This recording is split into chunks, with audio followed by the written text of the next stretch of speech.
लगे हैं कासाने मोहम्मद के, बदल देते हैं तकदीरों को दीवाने मोहम्मद के। कोई बगदाद से पी ले, कोई अजमेर से पी ले, बहुत मशहूर हैं ये दोनों मैखाने मोहम्मद के। कोई बगदाद से पी ले, कोई अजमेर से पी ले, बहुत मशहूर हैं ये दोनों मैखाने मोहम्मद के। मैं तमामी हजरात से गुजारिश कर रहा हूँ, ये आने वाले लोगों को आप देखते क्यों हैं कि ये कोई दूसरी मखलूक है? आप इंसानों की तरह ये इंसान हैं, ये सिर्फ और सिर्फ नबी का जलसा सुनने के लिए आए हैं। न जाने किस कदर ऊंचे हैं कासाने मोहम्मद के, बदल देते हैं तकदीरों को दीवाने मोहम्मद के। कोई बगदाद से पी ले, कोई अजमेर से पी ले, बहुत मशहूर हैं ये दोनों मैखाने मोहम्मद के। बहुत मशहूर हैं ये दोनों मैखाने मोहम्मद के। अच्छा एक बात ये बताइए, जब मेरा नंबर आता है तो आप खामोश क्यों बैठ जाते हैं? नहीं कोई तकलीफ है आपको? अगर मुझसे तकलीफ हो तो मैं इतनी दूर चला जाऊंगा, इतनी दूर चला जाऊंगा कि फिर मिलूंगा भी नहीं। इसलिए आज की रात में आया हूं, मगर मुझे देखकर लोग पता नहीं क्यों घबराने लगते हैं। भाई बात हो गई, जब आपको बोलना चाहिए तो बोले। एक साहब कभी नहीं बोलते थे, कभी नहीं बोलते थे, कभी भी नहीं बोलते थे। उनकी करा दी घर वालों ने शादी, तो ससुराल गए, चारपाई पे बैठे और खामोशी से चले आए। पीछे पीछे सास भी चल दी और कहने लगी घर पहुंचकर अपनी बेटी की सास से, समदन आपका अजीब लड़का है, इसको दुआ सलाम आपने नहीं सिखाया। तो कहने लगी बहन हमारे बेटे की गलती हो गई, आइंदा ऐसा बेटा हमारी गलती नहीं करेगा। थोड़े दिनों के बाद लड़के के दिल में फिर ख्याल आया ससुराल चलना चाहिए, काफी दिन हो गए। और आप तो जानते ही हो पंडरी वालों, कब किसके दिल में ससुराल जाने का ख्याल आ जाए ये किसी को कुछ पता नहीं। आ गया ख्याल, कहने लगे अम्मी ससुराल जाएंगे। तो माँ ने कहा एक बार गए थे तो छोटा सा बम फोड़ के आए थे, अब कौन सा पहाड़ गिरा के आओगे? तो कहने लगे अम्मी असल में हमें ज्यादा बोलना पसंद नहीं है। तो माँ ने कहा बेवकूफ इतना भी कम ना बोलो कि ससुरालिया शिकायत करने लगे। तो कहने लगी क्या करें? तो उनकी माँ कहने लगी बेटा अगर ज्यादा बोलना पसंद नहीं है तो कम से कम ससुरालियों का जवाब सिर्फ हाँ और ना में ही दे दिया करो। बोले मतलब? बोले मतलब इतना है, जब तुम्हारी सास पहला सवाल करे तो कह दिया करो हाँ, जब दूसरा सवाल करे तो कह दिया करो ना। बस हाँ और ना में ही जवाब दो कि कम बोलोगे काम भी चलता रहेगा और बुराई भी नहीं आएगी। दोनों बात याद करके पहुंच गए ससुराल। दरवाजा खटखटाया, इत्तेफाक से सास ने ही दरवाजा खोला। जैसे ही इनकी नजर सास के चेहरे पे पड़ी तो सास को देखकर कहते हैं सासू माँ अस्सलामु अलैकुम। इनकी सास ने बहुत प्यार से जवाब दिया बेटा वालेकुम अस्सलाम। फिर सलाम के बाद हर आदमी का दस्तूर है कि खैरियत पूछता है। इन्हीं की सास ने जैसे ही सलाम का जवाब दिया फौरन पूछ लिया बेटा सब खैरियत तो है? तो ये बोले हाँ। फिर बाद में पूछा बेटा जो हमारी बेटी आपके निकाह में दी है वो ठीक है? तो ये बोले ना। जब इतना सुना तो कहा बेटा क्या बुखार आ गया था? तो ये बोले हाँ। फिर बाद में पूछा बेटा किसी डॉक्टर से दवा नहीं दिलवाई? ये बोले ना। जब इतना सुनना था तो सास ने कहा बे जालिम मेरी बेटी को मार के ही दम लेगा? तो ये बोले हाँ। तो कम से कम आप बोल दे तो अच्छा लगेगा। अगर मैं चाहूं तो आपको हंसा भी सकता हूं, क्योंकि मेरा काम ये है जीते जागते माहौल में तकरीर हो जाए तो बहुत अच्छी बात है कि नहीं? बेदार हो गए सब? जरा अली का नाम पुकार ले, हाथ उठाकर कहें या अली। अच्छा कुछ लोगों के पास हाथ नहीं है, अगर हाथ हैं तो उठा लें, बोल दे या अली। माशाल्लाह एक मर्तबा और या अली, और जोर से या अली। जितनी ताकत है इस्तेमाल कर दें या अली या अली या अली या अली या अली या अली या अली या अली या अली या अली। के फौलाद का दिल पत्थर का जिगर सब पारा पारा होता है, जब नाम अली का लेते हैं मैदान हमारा होता है। आइए हजरात वक्त काफी हो चुका है, मैं चाहता हूँ उस खतीब से मुलाकात कर लें जिनका ताल्लुक जिनका ताल्लुक बरेली शरीफ से है, जितने भी कमेटी के अफराद हैं मैं उनसे गुजारिश करता हूं कि थोड़ी देर के लिए मेरे नंबर पे ना बोला करें, क्योंकि असल में मेरा जहन तो इतना छोटा सा है, तो कहीं से आवाज़ आती है तो इधर उधर भटकने लगता है कि नहीं। मैं गुजारिश करता हूं इसलिए आप मेरे नंबर पे ना बोलें, बस एक ही बात बोलें, वो भी सुभान अल्लाह अल्हम्दुलिल्लाह, इसके अलावा कुछ ना बोलें।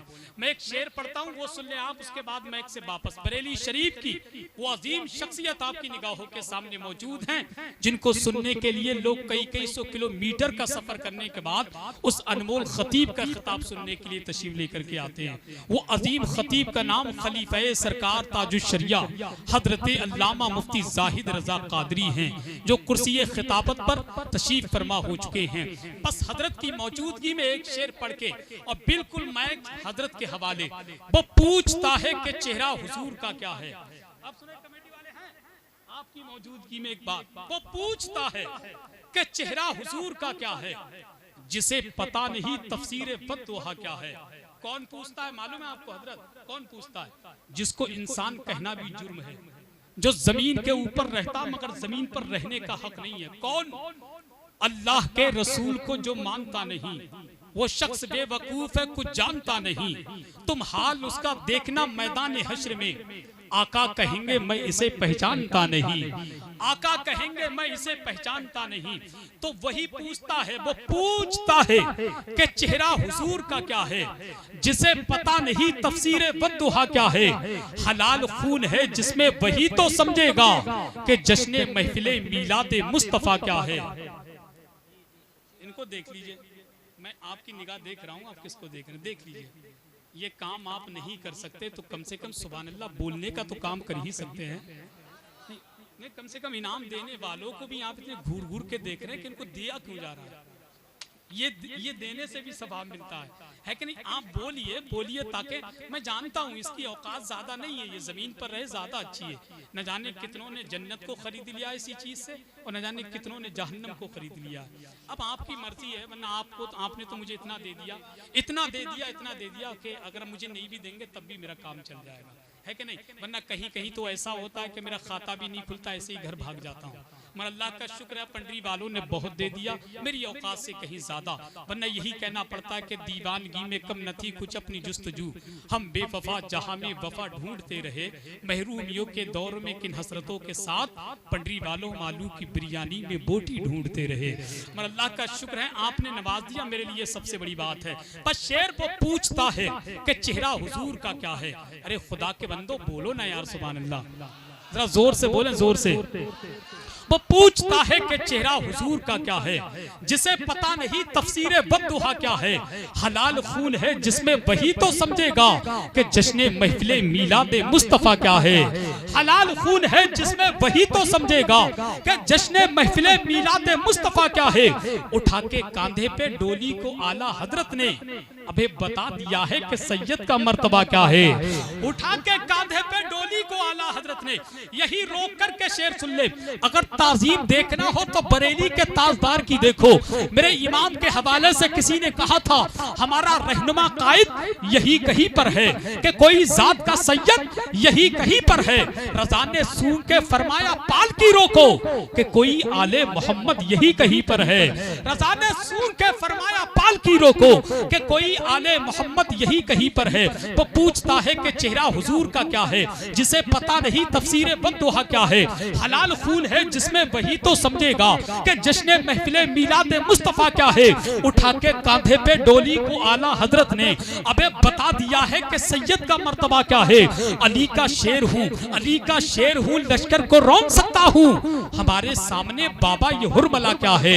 अली का शेर हूँ, लश्कर को रोक सकता हूँ। हमारे सामने बाबा ये हुरमला क्या है। जमाते अहले सुन्नत की अनमोल शख्सियत, मकबूल शख्सियत, शहंशाह खिताबत, मुफक्किर कौम मिल्लत, मुजाहिद इस्लाम, खतीब लसानी, आशिक महबूब सुभानी, हजरत अल्लामा शाह मुफ्ती जाहिद रजा कादरी, खलीफा सरकार ताजुश्शरिया बरेलवी से गुजारिश करता हूँ कि हजरत अपने कीमती खिताब से हम तमाम सामीन के कुलूब को मुनव्वर मुजल्ला फरमाए। आइए उनका इस्तकबाल वेलकम नारे तकबीर की झनकार से कर ले और पूरा मजमा अपने हाथों को बुलंद करके जरा मोहब्बत से बोल दे कि पूछे जो कोई मुझसे तुझे क्या पसंद है। है। पूछे जो कोई मुझसे तुझे क्या पसंद है, कह दूंगा साफ साफ मदीना पसंद है।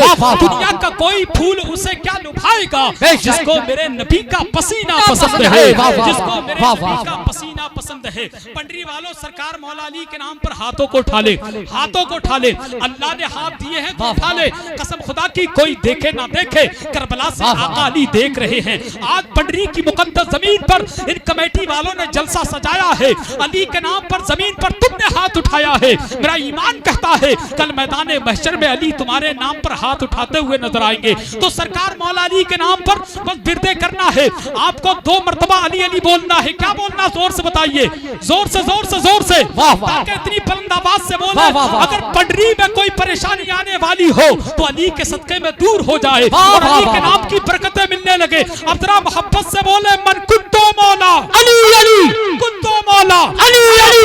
हाथ लहरा कर बोले, मन कुत्तो मौला अली अली, मन कुत्तो मौला अली अली, मन कुत्तो मौला अली अली, मन कुत्तो मौला अली अली। सिद्दीक का नारा अली अली, सिद्दीक का नारा अली अली, फारूक का प्यारा अली अली, उस्मान ने पुकारा अली अली, उस्मान ने पुकारा अली अली। जरा झूम के बोलो अली अली, लब झूम के बोलो अली अली। शर्माना छोड़ो अली अली, शर्माना छोड़ो अली अली। मेरी नस नस बोले अली अली, मेरी नस नस बोले अली अली, तेरी नस नस बोले अली अली, तेरी नस नस बोले अली अली। मेरा पीर पुकारे अली अली, मेरा पीर पुकारे अली अली, तेरा पीर पुकारे अली अली, तेरा पीर पुकारे अली अली। मन कुत्तो मौला अली अली, मन कुत्तो मौला अली अली। हसनैन का बाबा अली अली, हसनैन का बाबा अली अली। ज़हरा का शौहर अली अली, ज़हरा का शौहर अली अली। दामाद पैगंबर अली अली, दामाद पैगंबर अली अली। दम मस्त कलंदर अली अली, दम मस्त कलंदर अली अली, दम मस्त कलंदर अली अली। मन कुत्तो मौला अली अली, मन कुत्तो मौला अली अली। नारा हैदरी या अली।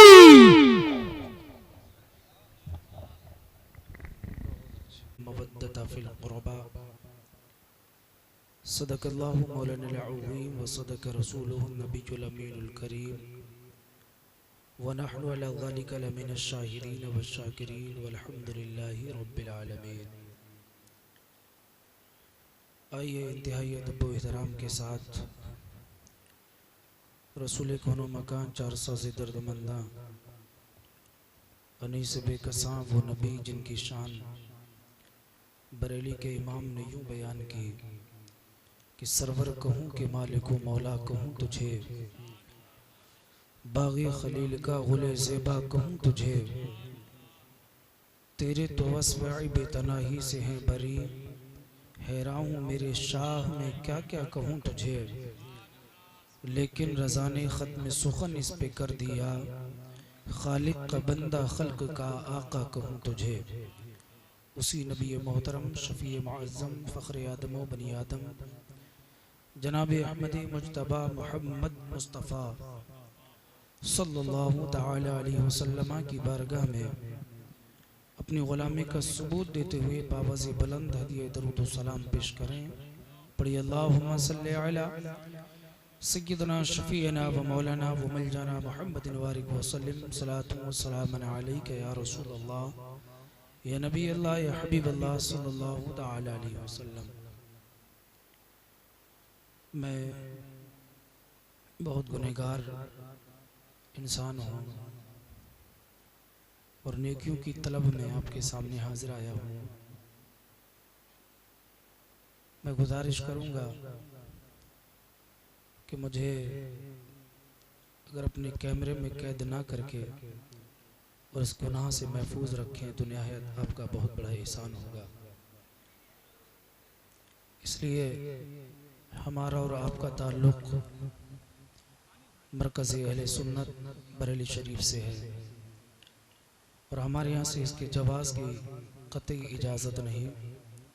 तो इसलिए मैं आपसे बहुत मुअद्दबाना अंदाज में गुजारिश करूँगा, किसी की कोई दिल शिकनी ना हो, किसी को कोई तकलीफ़ ना पहुँचे और अल्लाह से यही दुआ करें कि अल्लाह ताला हमें हक़ बोलने, आपको हक़ सुनने और हम सबको उस पर अमल की तौफ़ीक़ अता फ़रमाए। अल्लाह रब्बुल इज़्ज़त हमारी नियतों में खुलूस अता फ़रमाए। जलसा आप करते हैं, उलमा को, शोरा को, नुकबा को बुलाते हैं, लेकिन बड़े अफसोस की घड़ी उस वक्त होती है, बड़ी तकलीफ होती है उस टाइम में कि जब जलसों में जाकर के देखा जाए, जलसों के म्यार को जब देखते हैं, उसमें ना सुनने वालों में खुलूस नज़र आता है, ना बोलने वालों में खुलूस नज़र आता है। इल्ला माशाअल्लाह, मैं मुतलकन नहीं कह रहा हूँ, क्योंकि मुतलकन कह कर के मैं गुनहगार नहीं होऊंगा। इसलिए मैं आपसे गुजारिश करूँगा कि आप लोग अपनी नीयतों में खुलूस ज़रूर पैदा कर लें। अगर नीयत में खुलूस पैदा कर लेंगे तो इंशाअल्लाह दोनों जहान में आपका बेड़ा पार हो जाएगा। हमने तो ये भी देखा है कि लोग जलसे करते हैं जिक्र शहीद आज़म का, उसमें भी उन जलसों से हम कुछ सबक हासिल नहीं करते। वाक़यात हम सुनते हैं, करबला के वो सारे मनाजिर हमारे निगाहों के सामने होते हैं। कोई आता है, आपसे दादो तहसीन हासिल करके चला जाता है, ठट्टे आप मारते हैं, हंसते हैं। उसके बाद में क्या होता है, जैसे आते हैं आप खाली दामन महफिल में आए, खाली दामन लेकर के चले गए। आपने, कमेटी वालों ने एक एक रुपया करके चंदा किया, मेहनत की, जलसे को सजाया, लेकिन अगर उन जलसों से हमें सही पैगाम ना मिल सके तो मेरे भाइयों, ईमानदारी से बताना, क्या वो जलसा हमारा करना कामयाब है? हमारा पैसा खर्च करना क्या कामयाब हुआ? ये जलसों का ताल्लुक जो है वो इस चीज़ से है क्योंकि आपकी उम्र नहीं है कि अब आप जाकर के दरसगाहों में पढ़ें। आपके पास टाइम नहीं है कि आप जाकर के किसी मदरसे में दाखिला लेकर के किसी मुदर्रिस के पास बैठ कर के पढ़ें। आप सिर्फ और सिर्फ ये जलसों का इनेकाद इसीलिए किया गया ताकि वो लोग जो दिन भर काम करते हैं, सारे दिन मेहनत और मशक्कत करते हैं, सारी उम्र उनकी पैसा कमाने में, अपने बच्चों का भविष्य बनाने में, अपने बच्चों के फ्यूचर के लिए, अच्छी जिंदगी के लिए, मुस्तकबिल के लिए मेहनत और मशक्कत करके पैसा इकट्ठा करने के बाद उनके सारी जिंदगी का मकसद सिर्फ दुनिया रहती है और वो उनके पास टाइम इतना नहीं होता है कि किसी के पास में बैठ करके कुछ अच्छी बातें हासिल कर सके। हमारे बुजुर्गों ने ये जलसों जैसी महफिलें हमें अता की ताकि तुम्हारे पास अगर मदरसों में जाने का वक्त नहीं है तो कोई बात नहीं, तुम रातों में जलसे कर लिया करो, उनमें जाओ और जाकर के किसी ऐसे आलिम को बुला लो जो तुम्हारी आखिरत की भी तुम्हें याद दिला दे, तुम्हें कब्र की मंजिलें भी याद दिला दे। और अगर करबला का वाकया तुम्हारे सामने पेश हो, इमाम हुसैन की जिंदगी तुम्हारे सामने रखी जाए, करबला के मनाजिर अगर तुम्हारे सामने बयान किए जाए तो तुम करबला के वाकयात को सुन करके अपनी आंखों से आंसू बहाने के बाद सिर्फ उस वाकये को भूल मत जाना, बल्कि जाने के बाद उस वाक्य को अपने दिल की तख्ती पर नोट करके ले जाना, ताकि जब तुम मैदाने महशर में, जब तुम्हारी मैदाने महशर में आमद होगी, इमाम हुसैन के सामने तुम होगे, अगर तुमने उनके किरदार को सुनने के बाद उनकी पता हुई शरीयत पे अमल कर लिया तो याद रखो ये दुनिया का करार भी तुम्हारे लिए है, जन्नत की बहारें भी तुम्हारे। नारे तकबीर, नारे रिसालत, नारे गौसियत, मसलके आला हजरत खलीफा ताजो सरिया मुफ्ती साहिद रजा बरेली शरीफ, नारे तकबीर। सवाल मेरे भाइयों, हमें उनको याद करना चाहिए। करबला में मेरे हुसैन ने क्यों किया ये सब कुछ? वाह वाह, पेश। मैं एक बात आपके सामने पेश करना चाहता हूँ। आपने देखा होगा सोशल मीडिया के जरिए से, अखबार में भी वो तस्वीर छाई हुई थी, एक फोटो वायरल हुआ था जब इंडिया और पाकिस्तान का मैच चल रहा था, क्रिकेट हो रहा था। उस वक्त आपने देखा होगा एक सोशल मीडिया पे एक तस्वीर आई थी कि मैच के दरमियान अचानक बारिश शुरू होती है। मैंने अखबार में उन तस्वीर को देखा और देखने के बाद मुझे बड़ा हैरत हुई कि मैंने देखा कि क्रिकेट मैच हो रहा है, अचानक मैच के दरमियान बारिश शुरू हुई। मैंने देखा कि लोगों ने क्या किया, फौरन कोई अपने छाते को खोलता है, कोई बरसाती को पहनता है। ये एक कंडीशन थी, पूरा स्टेडियम छातों के रंग से रंग बिरंगी नजर आने लगा। मैं हैरत में पड़ गया, अजीब मामला है। ये लोग इतने सारे सामान और इतने सारे आलात बारिश से बचने के क्यों लेकर के आए हैं? कि इनको पहले से इल्हाम हो गया था कि मैच के दरमियान बारिश भी हो सकती है, या इनको वहां मुहैया कराए गए। जब मैंने उस पूरी खबर को अखबार में पढ़ा तो मैंने क्या देखा कि उसके नीचे एक लिखा हुआ था कि वहां के वैज्ञानिकों ने, वहां के जानकारों ने, वहां के साइंसदानों ने यह ऐलान कर दिया था, जो माहिरीन इल्मे सफर थे, जो तारों की चाल को समझ करके मौसम विभाग के जानकार थे, उन्होंने बताया था कि मैच के दरमियान बारिश हो सकती है। मैंने देखा कि एक वैज्ञानिक ने बताया, सारे लोग जब घर से निकले, जितने भी क्रिकेट मैदान में थे, कोई घर से चला तो अपने छाते को साथ में लेके चला, कोई चला तो बरसाती को साथ में लेकर के चला। हर इंसान बारिश से बचने के लिए कोई सामान लेके जा रहा है। मेरे भाई, मुझे बड़ा हैरत हुई। मैंने उस वाक्य को पढ़ा, उस तस्वीर को देखा। उसको देखने के बाद दिल में एक उमंग पैदा होती है, आंखों में आंसू आते हैं। और वो आंसू क्या थे मेरे अजीजों, जरा तसव्वुर करना। एक वैज्ञानिक तुम्हें अलर्ट करे, एक वैज्ञानिक कहे कि बारिश हो सकती है, तुम निकलो तो घर से बरसाती का सामान लेकर के चलो, तुम छाता साथ में लेके चलो। क्यों? इसलिए कि कहीं बारिश होगी, आप अगर भीगोगे तो आपको बुखार भी आ सकता है। आपके जेब में मोबाइल है, आपका मोबाइल भी खराब हो सकता है। आपकी जेब में पैसा है, पैसा भी भीग सकता है। जरूरी कागजात है, जरूरी डॉक्यूमेंट्स हैं, वो भी खराब हो सकते हैं, भीग सकते हैं। आप इन तमाम जरूरियाती चीजों से जो दुनिया में काम आती है, आप उससे बचने के लिए सारे सामान साथ में लेकर के चले हैं। लेकिन मेरे अजीज, मैं एक सवाल करना चाहता हूँ। वैज्ञानिक कहे ऐसा हो सकता है, लेकिन यकीनी नहीं। कभी वो कहता है बारिश होगी, लेकिन आपने देखा होगा कि उनकी बात कभी झूठी साबित होती है, बारिश नहीं होती है। कभी कहते हैं बारिश होगी, लेकिन हो भी जाती है। कभी कहा जाता है तूफान आएगा, तूफान आता है। कभी कहा जाता है आएगा, लेकिन नहीं आता है, क्योंकि वो उनका कयास है, उनका गुमान है। गुमान सच्चा भी हो सकता है, गुमान झूठा भी हो सकता है। लेकिन मेरे अजीजों, याद रखो, मुझे तकलीफ उस वक्त हुई थी जब मैंने उस वाक्य को पढ़ने के बाद मुझे तकलीफ इस बात की हुई। आज दुनिया का वैज्ञानिक जिसको रब ने ये इल्म दे दिया, वो तुम्हें कहे तूफान आएगा, तूफान से तुम बचते नजर आते हो, उससे बचने के सामान करते हो। बारिश के लिए आलात करे, बारिश से बचने के सामान करके चलते हो। लेकिन मेरे भाई, जरा मुझे ये बता, तेरे रब ने तुझे आलात किया, तेरे रसूल ने तुझे आलात किया, तेरे रब ने फरमाया तुझे मरना भी है। लेकिन मुझे बताओ, तुमने मरने के कितने सामान किए हैं? तुम्हारी वजह से, तुम्हारी हिदायत के लिए परवरदिगार ने अपने महबूब को तुम्हें अता किया, लेकिन उन्होंने तुम्हें बताया कि तुम्हें जिंदगी कैसे जीना है। मेरे नबी के लाडलों ने करबला में अपना सर कटा करके तुम्हें मज़हब इस्लाम अता किया है, और ये बताया, ऐ लोगों याद रखो, ये दुनिया नहीं बल्कि रब की रजा के लिए काम करो। जब तुम रजा के लिए काम करोगे तो याद रखो, तुम्हें दुनिया का करार भी नसीब हो जाएगा, जन्नत की बहारें भी तुम्हें नसीब होती हुई नजर तकबीर, नारे रिसालत, नारे गौसियत, मसलके आला हजरत फैजाने सरकार मुफ्ती आजम ईद, फैजाने हुजूर ताजो सरजा, वस्ती वस्ती करजा करजा।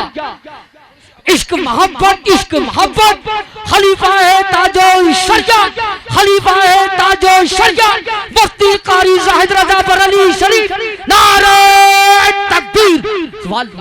मेरे भाइयों, मुझे बताओ, तुम्हें रब ने आलाट किया, तुम हुए? रब ने फरमाया कुल्लु नफ्सिन ज़ाइक़तुल मौत, हर जानदार चीज को मौत का मजा चखना है। अच्छा, मैं एक अगर सवाल आपसे करूं, मुझे ये बताइए, एक मैदान में एक जंगल हो, उसके अंदर एक मकान, एक कोठरी बनी हुई हो, उस कोठरी में लाइट ना हो, और एक रात में आपको छोड़ दिया जाए और कहा जाए पूरी रात आपका इस जंगल में, इस कमरे के अंदर रह करके बिताना है। न लाइट का सामान है, न कोई और जराए हैं बचने के लिए। जंगल से जानवरों की आवाज भी आ रही है, बादल छाए हुए हैं, कड़ाके की बिजली भी चमक रही है और आवाज कर रही है। रात का सन्नाटा है, तारीकी रात है। मेरे भाइयों मुझे बताओ, अगर एक रात के लिए आपको छोड़ दिया जाए, उसके बाद आपसे कहा जाए कि आपको रात यहाँ गुजारना है, मेरे अजीज जरा मुझे बताना वो रात तुम्हारी कितने आराम से गुजरेगी, कितने सुकून से तुम वो रात गुजारोगे। आप कहोगे कैसी बातें करते हो, वो रात कयामत की रात होगी, वो रात मेरी जिंदगी की आखिरी लम्हात गिनती हुई रात होगी। ऐसी बातें करते हो। अरे कौन भला कितना भी दिलेर आदमी हो, लेकिन जंगल के अंदर जहां से जानवरों की आवाजें भी आती हो, जहां बिजली के कड़कने की आवाज भी आती हो, जहां सन्नाटा पसरा हुआ हो, जहां जंगल ही जंगल नजर आए, एक दिन तो बड़ी बात है, एक रात तो बड़ी बात है, एक लम्हा रुकना गवारा नहीं करेंगे। लेकिन मेरे अजीज जरा इस तरफ भी तसव्वुर कर लिया करो, ये मकान है, इसमें लाइट का सामान नहीं, आप परेशान हो जाते हो। मकान में डेकोरेशन अगर नहीं है, आप सोचते हो मकान डेकोरेशन कैसे करो, मकान को कैसे संभालो। लेकिन कभी कब्रिस्तान में जाकर के, और जब किसी जनाजे को अपने कांधे पर ले जाया करो, जब कब्रिस्तान में जाया करो तो कब्र की उस तारीकी को भी याद कर लिया करो। जब तुम किसी अपने अजीज को कब्र में उतरता हुआ देखो तो जरा वो मंजर भी याद कर लिया करो। एक दिन ऐसा भी आने वाला है कि तुम्हारे अजीज अपने कांधों पर तुम्हें लेकर के जाएंगे और ले जाकर के उस गड्ढे में दाब करके चले आएंगे। वो तारीकी घर है, वो अंधेरा घर है। मुझे बताओ, जो 4, 10, 20 फीट का मकान भी अगर हो, लेकिन जंगल में हो, वहां ऐशो आराम की नींद नहीं सो सकते, आराम से नहीं रह सकते, तो वो कब्र जो 4 फीट गहरी होने के बाद या 5 फीट गहरी होने के बाद 2 फीट चौड़ी होती है, 5 या 6 फीट लंबी होती है, उस कब्र के अंदर आपको एक दिन नहीं रहना है, 2 दिन नहीं रहना है, साल या 2 साल नहीं रहना है, बल्कि हजार साल उसमें रहना है। मेरे अजीज जरा मुझे बताओ, जब वो कब्र की तारीकी तुम्हारे सामने होगी, कब्र की मंजिलें तुम्हारे साथ में होगी, तो जरा मुझे बताओ, अगर कब्र में रोशनी का इंतजाम ना किया, अपने हाथ में रियाश मुस्तफा का चिराग लेके ना गए, तो मुझे बताओ कब्र की मंजिलें कैसे तय करोगे, कब्र की मंजिलें कैसे तय होगी। नारे गौसियत मसलके आला हजरत फैजाने सरकार मुफ्ती आजम हिंद शहंशाह तरुण जनाब नईम अख्तर साहब मवई काज़ियान, शायर अहले सुन्नत साहब नईम अख्तर साहब मवई काज़ियान, नारे तकबीर, नारे रिसालत, फैजाने औलिया इकराम। माशाअल्लाह, अब देख रहे हैं मेंबर नूर पर शायर मुल्क हिंदुस्तान जनाब मोहतरम नईम अख्तर साहब क़िबला, वो भी तशरीफ ला चुके हैं। और वो नबी की औलाद जिसके ताल्लुक से मेरे इमाम आला हजरत ने फरमाया, पाराहाए सुहफ गुंचहाए कुदस, अहले बैते नबूवत पे लाखों सलाम, अहले बैते नबूवत पे लाखों सलाम। अगर मैं इस शेर की तशरीह करूं ना तो सैयदों का मकाम समझ में आएगा, सैयदों की शान समझ में आएगी। आला हजरत ने सैयदों को कुरान का पारा कहा है, कुरान का पारा कहा है। और ये ऐसा नहीं कि मैं सैयद साहब का मुंह देख करके जो हकीकत है उसको बयान कर रहा हूं, और ये अपनी बात नहीं कर रहा हूं, बल्कि हम सबके इमाम सैयदी सरकार आला हजरत की बात बयान कर रहा हूं। और कौन आला हजरत? वो जो कब्र के ताल्लुक से कहते नजर आए, लहद में इश्क रुखे शाह का दाग लेके चले, लहद में इश्क रुखे शाह का दाग लेके चले, अंधेरी रात सुनी थी चिराग लेके चले। अच्छा, एक बात मैं आपसे अर्ज करूं, कब्र में मेरे आका की ज़ियारत होगी और यकीनी ज़ियारत होगी। हम गुलामाने नबी हैं, हम नबी के आशिक हैं, यकीनन हमें कब्र में अपने नबी की ज़ियारत होगी। आला हजरत फरमाते, कब्र में लहराएंगे ताहशर चश्मे नूर के, जलवा फरमा होगी जब तलात रसूलुल्लाह। कब्र में मेरे नबी तशरीफ लाएंगे और नकीरैन का तो सवाल भी होगा ना, वो भी कुछ क्या कहा जाए उस सवाल के ताल्लुक से। अगर अल्लाह जो है उनको, उन लोगों को बेसाइज के पैजामा 2 दर्जन 24 समझे, अगर उन लोगों की समझ में खाली यही कब्र के सवालात आ जाए तो अपने गंदे अकीदों से तौबा करके वो सही माना में मुसलमान बन जाए। कब्र में 3 सवाल होंगे, सब जानते हैं, बोलो जानते नहीं जानते? और वो सवाल कौन से होंगे? अच्छा, मुझे हैरत इस बात की होती है जब देवबंदियों से सवाल किया जाएगा, वो दुनिया में तो कहते हैं कि मुर्दा सुनता ही नहीं, मरने के बाद सुनता नहीं है। और जब कब्र में नकीरैन सवाल करेंगे, कहेंगे कि मन रब्बों का, तेरा रब कौन है? तो वो तो यही कहेगा, मुर्दा तो आंखें बंद करके यही कहेगा, मुर्दा तो सुनता ही नहीं। हैं? तो मकीरैन जब उठाएंगे गुर्ज को, हथौड़ा उठा करके जब लगाएंगे सही करके, तब उनको पता लगेगा कि तुझ सुनते हैं या नहीं सुनते हैं। समझे? मेरे आका करीम सल्लल्लाहु अलैहि वसल्लम के दीवानों, कब्र में 3 सवाल होंगे और अल्हम्दुलिल्लाह उन 3 सवालों से हमारा अकीदा साबित है, हर महाज से हमारा अकीदा साबित। कब्र में पहला सवाल, तेरा रब कौन है?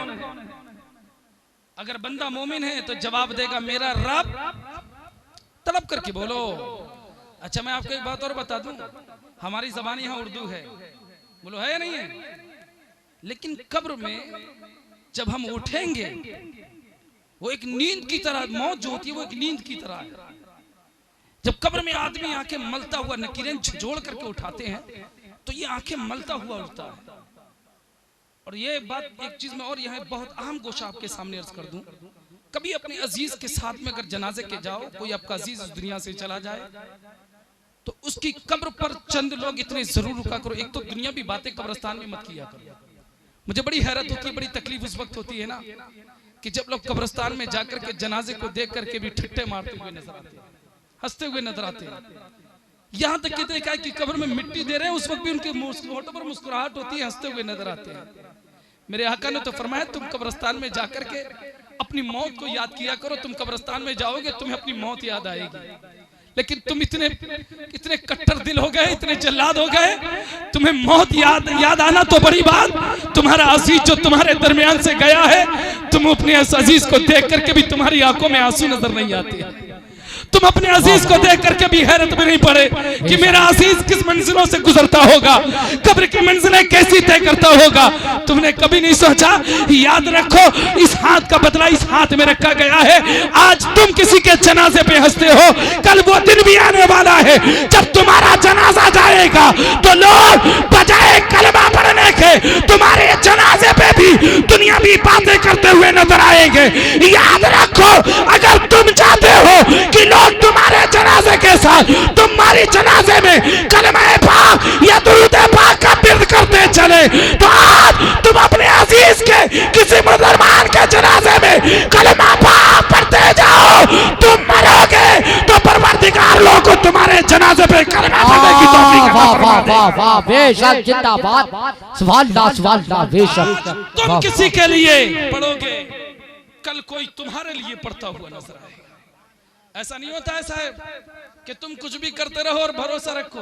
बड़ा हैरत होती है, लोग जिंदगी यजीद की जीना चाहते हैं लेकिन मौत हुसैन पाक की मांगते हैं। ऐसा नहीं होता है साहब। पहले अगर इमाम हुसैन की मौत चाहते हो ना, तो पहले हुसैनी किरदार, उनके तरीके को अपनाओ, उनकी तरह जिंदगी जी करके देखो। अल्लाह ताला दोनों जहान की बरकतें तुम्हारी झोली में डाल देगा। तुम जी के तो देखो, तुम करबला वालों के मिशन पे अमल तो करके देखो। तुमने सिर्फ नारे लगाना ही बस सीखे और नारे लगा करके सोचा बस इतना ही काम है, नारे लगाओ उसके बाद काम हो गया, उसके अलावा कुछ नहीं करना है। इस खुशफहमी में मत रहिए। बेशक ये बुजुर्ग हमारे काम आएंगे, ये हाथ उठाना भी हमारे काम आएगा। हालांकि हदीस पाक से भी हाथ उठाना साबित है। मेरे आका करीम सल्लल्लाहु अलैहि वसल्लम एक मर्तबा मस्जिद नबवी शरीफ में सहाबा इकराम से फरमाते हैं कि यहाँ सारे लोग अपने हैं, सारे मुसलमान लोग हैं। साहबा ने अर्ज किया, रसूलल्लाह हाँ सारे मुसलमान हैं। मेरे आका ने फरमाया मस्जिद नबवी शरीफ का गेट बंद कर दिया जाए। गेट बंद कर दिया गया। उसके बाद में मेरे आका ने फरमाया अब सारे लोग हाथ उठाएं, सारे लोग हाथ उठाएं। और उसके बाद में मेरे आका ने मुस्कुरा करके फरमाया, मेरे आका के होठों पे तबस्सुम है और मेरे आका मुस्कुराए तो इस शान से मुस्कुराए, यूं मुस्कुराए जान सी कलियों में पड़ गई,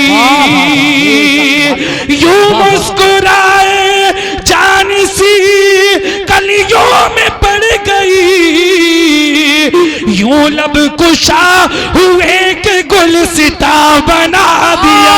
वाह वाह वाह, जिंदाबाद, बेशक जिंदाबाद, बेशक। फरमाते हैं पतली पतली गुले कुद्स की पत्तियां, उन लबों की नजाकत पे लाखों सलाम। मेरे दोस्तों, हम ये सब अमल करें लेकिन साथ में ये भी देखें कि हमें जिंदगी किस अंदाज में गुजारना है। मेरा हुसैन तुम्हें दीन का पैगाम देकर के गया है, न कि तुम्हें दुनिया में मुब्तला कर करके सिर नारे लगा करके तुम्हें यह पैगाम दिया कि तुम सिर नारे लगा करके कामयाब हो जाओगे। कामयाब तभी होगे, नारा लगाओ, साथ में हुसैन पाक के किरदार को भी अपनाओ, उनके तरीके को अपनाओ। जब तुम उनके तरीके को अपनाओगे तो याद रखो मुसलमानों, वो करबला की धरती जिसके लिए तुम आज भी पुकार के कहते हो कि आज मुसलमानों पे चारों तरफ से जुल्म और सितम के पहाड़ तोड़े जा रहे हैं, दुश्मन आपकी तरफ आके फाड़ फाड़ के देख रहा है, आप परेशान नजर आते हो, हुसैन पाक की जिंदगी को अपना लो और करबला की धरती से मेरा हुसैन आज भी तुम्हें यह पैगाम देता है, ना घबराओ मुसलमानों, खुदा की शान बाकी है, अभी इस्लाम जिंदा है, अभी कुरान बाकी है। ये जालिम क्या समझते हैं जो अपने दिल में हंसते हैं, अभी तो करबला का आखिरी मैदान बाकी है। नारे तकबीर, नारे रिसालत, नारे गौसियत, मसलके आला हजरत फैज़ाने सरकार मुफ्ती आज़म हिंद खलीफाए ताजो शरीयत वस्ती वस्ती करया करया, इश्क मोहब्बत इश्क मोहब्बत इश्क मोहब्बत इश्क मोहब्बत, मुफ्ती जाहिद रज़ा साहब बरेली शरीफ, सैयद अरकान मियां साहब किबला, नारे तकबीर। इसलिए हुसैनी जिंदगी को अपना लो ताकि दोनों जहान में तुम कामयाब हो जाओ। कब्र में मैंने अर्ज किया कि 3 सवाल किए जाएंगे। पहला सवाल, तेरा रब कौन है? अच्छा हाँ, वो बात अधूरी रह गई। मरने के बाद जब आप कब्र में उठाए जाएंगे, उठाने पर आपकी जबान ये उर्दू नहीं होगी, बल्कि अपने आप बगैर कुछ किए हुए सारे की सारी जबान अरबी हो जाएगी। सब अपने आप अरबी बोलना शुरू कर देंगे, अरबी में सवाल होंगे। आपने तो अरबी को इतना नहीं जाना। हालांकि एक बात याद रखो, मेरे आका फरमाते हैं तुम कुरान की तिलावत किया करो। ये कुरान ऐसी रस्सी है जिसका एक सिरा तुम्हारे रब के दस्ते कुदरत में है और एक सिरा तुम्हारे हाथ में है। तुम कुरान को पढ़ा करो, समझ के पढ़ा करो कि तुम कुरान पढ़ोगे तुम अपने ऐसा लगेगा जैसे तुम अपने रब से बातें कर रहे हो। ये कुरान पाक की बरकतें हैं। कुरान की अजमत को समझो। कुरान ताकों में सजाने के लिए नहीं है, कुरान को एक एक लफ्ज पढ़ के सीने में बसाओ, अल्लाह दोनों जहान में तुम्हें कामयाब फरमा देगा। हर लफ्ज को सीने में बसा लो तो बने बात, ताकों में सजाने को ये कुरान नहीं है। मेरे दोस्तों, कब्र में 3 सवाल किए जाएंगे। पहला सवाल, तुम्हारा रब कौन है? बंदा मोमिन है, मुसलमान है, जवाब देगा मेरा रब अल्लाह है। अच्छा, बात ये समझ में नहीं आती कि सवाल एक हुआ, तेरा रब कौन है? जो लोग कहते हैं ना सिर्फ अल्लाह से मांगो बाकी किसी से मत मांगो, सिर्फ अल्लाह ही देता है बाकी कुछ कोई नहीं देता। इन 3 सवालों से सबक हासिल करें कि सिर्फ अल्लाह अल्लाह करने से कुछ नहीं होता है। जब तक कि उसके महबूब जनाब मोहम्मद रसूलुल्लाह का प्यार दिल में ना हो तब तक कुछ होने वाला नहीं है, कोई अमल कबूल होने वाला है। वाह वाह वाह, बेशक सवाल। पहला सवाल, तेरा रब कौन है? जवाब दिया मेरा रब अल्लाह है। काम हो जाना चाहिए, फैसला हो जाना चाहिए। बंदे ने कह दिया मेरा रब अल्लाह है, फैसला करने वाला रब है। अल्लाह ने देख लिया, रब ने रब की बारगाह में सवाल किए गए, रब तो जानते हैं मेरे मानने वाला। सवाल हुआ, काम खत्म हो जाना चाहिए। अभी सवाल काम खत्म नहीं हुआ, अब दूसरा सवाल किया जाए। सिर्फ अल्लाह को मान लेना काफी नहीं है। जो लोग कहते हैं ना डायरेक्ट का जो चक्कर में रहते हैं, डायरेक्ट के चक्कर में खंतियां भी आती हैं, नदियां भी आती हैं, आदमी गर्क होता है, बचता नहीं।